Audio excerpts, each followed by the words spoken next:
Hi guys, this is Alaya Jen, and for those who know me, I am a domestic helper here in Hong Kong for 1 year and 1 month. So, bakit nga ba maganda magtrabaho sa Hong Kong as domestic helper? And I am a first timer here, and first time ko din magtrabaho as helper kahit saan. So, bakit nga ba maganda magtrabaho sa Hong Kong as domestic helper? Unang-una is pantay yung karapatan dito, helper and employer. Pangalawa is maganda yung sahuran kasi nga umaabot ngayon yung sahod namin kasi mataas palitan ngayon, umaabot ng 36,000. And dito sa Hong Kong, kapag gusto mong magpundar and gusto mo isang bagsakan, pwede kang umutang dito sa bangko up to 60,000 yung iba, depende sa contract at depende sa sahod. Pero kapag first timer ka and mga 3 months ka pa lang dito and then umutang ka, yung unang offer nila sa'yo is, hindi ko, akin kasi naka 1 year na ako dito tsaka ako umutang, kaya ang offer nila is 28,000 and then sa susunod na uutang ka 40,000. So kung gusto mo magpundar, madali kang makakapundar dito. Yun nga lang, babayaran mo siya ng buo. Unlike kapag nasa Middle East ka, is paunti-unti mo talagang mapundar, pero makakapundar ka pa rin. Next is dito sa Hong Kong, meron kaming holiday, and aside from our holiday na every week, meron pa kaming holiday na special talaga, which is 14 days. And parang feeling ko ngayong 2025 is hinihirita ng mga OFW dito sa Hong Kong na nagko-complain na dagdagan pa yung special holiday ng mga domestic helper. Pero as of now, 14 days yung special holiday. And aside from that, kapag natapos mo yung contract mo ng 2 years, meron kang 14 days annual leave din. And kapag ako, kasi naka 1 year na ako, and then sinabihan ako ng amo ko kung gusto kong umuwi ngayong July sa Pilipinas, and meron akong 7 days annual leave. Sabi ko hindi ako uuwi kasi nga sayang yung pamasahe and pera, mapupunta na sana yun sa ibang bagay. So makakauwi naman ako next year. So yun yung sabi ko sa kanila. And kung ayaw nyo naman umuwi, pwede nyong pirahin yan, pwede nyong singilin yung 14 days na yon na bayaran kayo kasi annual leave yun kapag natapos mo. So aside from that, madali ka lang makakauwi dito sa Pilipinas kapag may emergency or ayun nga, kasi ang lapit-lapit lang, unlike kapag Middle East ka, 2 beses ka pang magsakay ng eroplano. So mag-stop ka muna ng Dubai and then Dubai to Philippines. And dito sa Hong Kong, mura lang yung pamasahe, anytime pwede ka makakauwi. Aside from that, dito sa Hong Kong, pwede kang mag-break ng contract kapag hindi mo gusto yung amo mo. Pwede kang mag-break ng contract as long as yung amo pwede ka ding i-terminate. So dito, pantay-pantay lahat yung batas. Kaya pwede kang mag-break ng contract kung gusto mo and ayaw mo na magtrabaho dito. Katulad nung kaibigan ko, 3 months siya dito and ayaw niya na, sumusumpa na talaga siya na hindi niya kakayanin. Kaya ang ginawa niya is nag-break siya ng contract, and up to now nandun siya sa Pinas and hindi na siya bumalik dito. So nasa iyo guys, kasi yung pagiging katulong is hindi siya madali na trabaho. Mahirap siya lalo sa mga first timer and walang alam. Kasi dito nandun yung pakikisama mo sa kanila, sa amo mo. Maliban pa dyan, merong mga amo na maldita, perfectionist. So dito guys, iba-iba yung trabaho namin. Ano lang talaga kung buenas ka sa amo mo.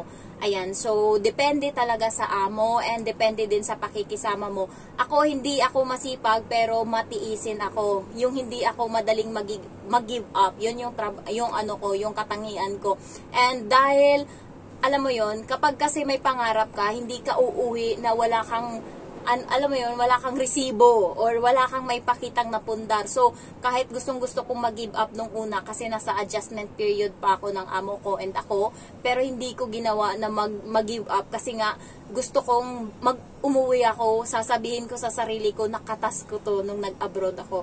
Kaya nilalaban ko talaga, and yun nga, kalahati na ng bahay yung nagawa. So, ipagpatuloy ko yan, and kasama na din yung sipag, pagtsatsaga, pasensya, lahat-lahat na nandun guys. Yung problema mo or yung dumudugo mong damdamin na sa pamilya mo sa Pinas is iwanan mo yan paglabas mo ng kwarto. Paglabas mo dito, kailangan masayahin ka na, ikaw na yung katulong na ready na para i-serve sila or ready na para magtrabaho para sa kanila. So, ganun yung ginagawa ko. Sinisit aside ko yung problema ko sa Pinas or sa sarili ko, love life man yan o kung ano.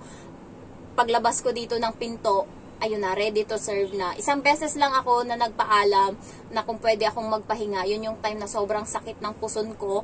And sabi ko sa amo ko, kasi nga nakita niya na namumutla ako, nanginginig na talaga yung tuhod at kahit iganto mo lang yung katawan, yung kamay ko, gumaganon-ganon na siya sa sobrang sakit and nalalambot na talaga. Kaya nagpaalam ako sa amo ko kung pwede magpahinga muna ako. And sabi niya, sige, sige. And akala niya buong araw akong magpapahinga kasi nangyari yun alas 12 ng tanghali. Pero 1 hour lang akong natulog and pagising ko okay na yung katawan ko. So nagtrabaho uli ako. So ayun guys, dito sa Hong Kong, kapag napunta ka sa swerte na amo, sa mabait na amo, galante sila dito yung iba. Sa sahod is aside from sahod ngayon ng mga bagong helper is 4,830.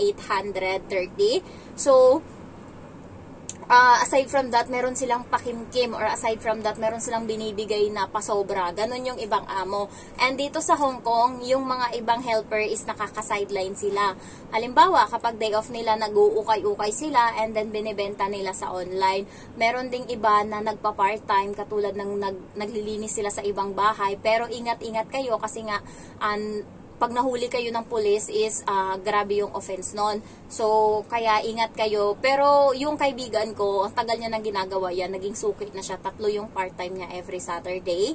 And also, dito sa Hong Kong, kapag malaya ka sa day off mo, malaya mong magagawa yung gusto mo, may isang araw ka para magpahinga, matulog, ayan, makipagkaibigan. And dito sa Hong Kong, marami kang makikitang mga Filipino food. So, kahit saan, hindi mo mamimiss yung Pinas. Akala ko nung bago ako dito sa Hong Kong, mamimiss ko yung Pinas.